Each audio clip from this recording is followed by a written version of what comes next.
let's bring in Elizabeth Pipko. She is GOP national spokeswoman, joining me now here in New York City. How do you respond, first of all, to Kamala Harris calling Trump a fascist, and now Hillary Clinton linking Trump to Hitler?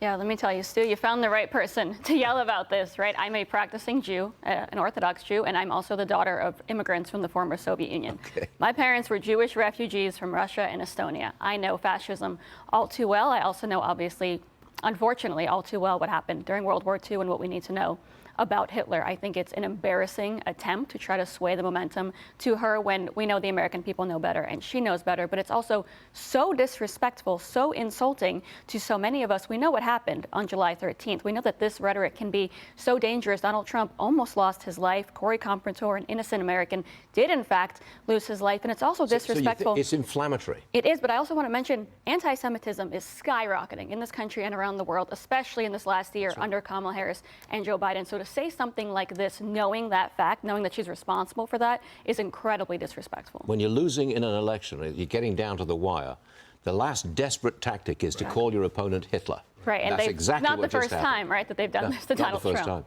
the first time. Elizabeth, listen to what Tim Walz, what he said about Elon Musk's involvement in the Trump campaign. Watch this.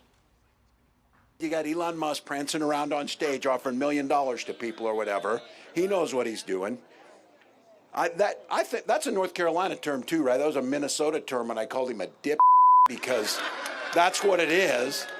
And I said that wasn't a pejorative. That's just it. Standing up there as the richest man in the world, instead of you're putting your money in to help people and end homelessness or end hunger or do all that, you're looking for a damn tax cut for yourself. That's what you're looking for. Well, forgive the language there, but he did say it.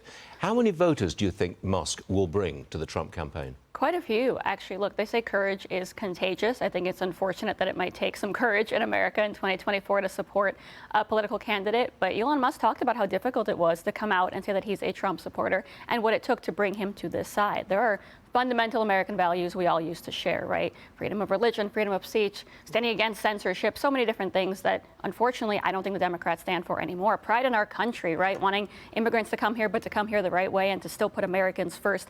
Basic fundamental values. That's the reason Elon Musk has come over to our side. That's the reason so many people are going to follow him. And that's the reason Donald Trump has the coalition around him that he has of former Democrats, by the way. Help him financially, too. He's got $270 billion as of this morning. That doesn't hurt, right? It does not hurt. Elizabeth, thanks very much for being with us this morning. Thank you. Appreciate it. Thank you.